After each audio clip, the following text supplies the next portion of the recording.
तीर्थराज पुष्कर में 3 दिन चली झमाझम बारिश ने पालिका, एडीए, सीवरेज और वन विभाग के कार्यप्रणाली पर सवालिया निशान खड़े किए हैं। इन तमाम विभागों की लापरवाही के चलते धार्मिक नगरी की आस्था तो आहत हो ही रही है, साथ ही सरकार के करोड़ों रुपए खर्च होने के बाद भी आमजन भारी परेशानियां झेलने को मजबूर है।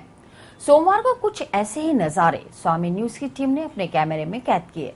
पालिका और सीवरेज विभाग की लापरवाही से कस्बे के मुख्य बाजारों, महत्वपूर्ण स्थानों, मंदिरों और घाटों पर सफाई व्यवस्था पूरी तरह चरमरा गई। बारिश से पूर्व ना तो नालियों की सफाई हुई, ना ही कोई ऐसे उपाय हुए जिनसे पानी की निकासी हो सके। मसलन सड़कों और विभिन्न स्थानों पर भरा पानी कीचड़ का रूप ले चुका है और सड़ान मार रहा है, जिससे स्थानीय लोगों सहित श्रद्धालुओं को भारी परेशानी उठानी पड़ रही है। हालात सर आपके सामने बिल्कुल नगर पालिका प्रशासन जो है पूरी तरह मतलब कि फेल है। रोडों पे गंदा पानी इकट्ठा हो रखा है और नालियाँ वगैरह चौक हो रखी है और जगह जगह से सड़कें टूट रखी है। आने जाने वाले राहगीरों को तथा हमारे जो दुकानदार भाई लोग हैं उनको बैठने में यहाँ बहुत समस्या हो रही है और गंदगी का बहुत ही आलम है। और यहाँ तक मेरा मानना है कि पालिका का जो प्रशासन है वो मतलब पूरी तरह से विफल है और जो मानसून जो चल रहा है उस पर कोई मतलब विशेष अभियान चलाना चाहिए, जो कि बिल्कुल मतलब इस ओर ध्यान नहीं दिया जा रहा है। क्योंकि एक तरफ तो प्रधानमंत्री पूरे स्वच्छता पूरे भारत में हमारे ये प्रयास चल रहा है कि पूरा भारत हर नगर हर घर स्वच्छ रहे, लेकिन बरसात के दिनों में यहाँ की हालत इतनी बिगड़ी हुई है कि प्रशासन बिल्कुल भी पुष्कर की तरफ ध्यान नहीं देता है।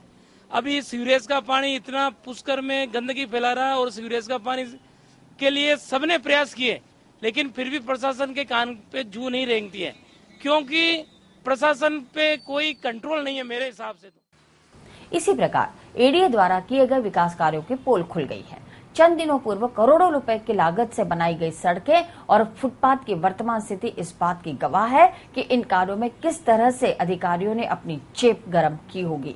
सड़कें जगह जगह से छलनी हो चुकी है, वहीं लाखों की लागत से बना फुटपाथ भी कई जगह से टूट चुका है। अभी प्राधिकरण ने 55 लाख की सड़क बनाई थी, ये आपके सामने है।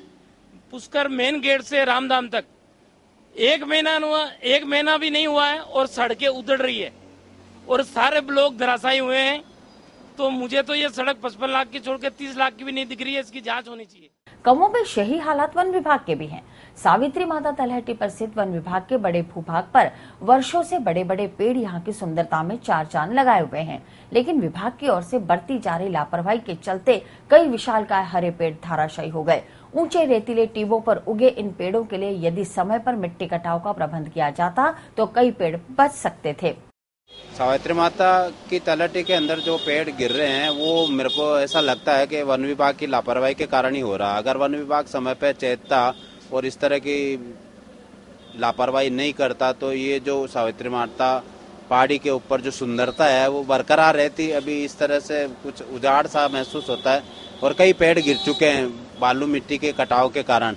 इन वन विभाग को इसके प्रति ध्यान देना चाहिए और आइंदा भी सजग रहना चाहिए।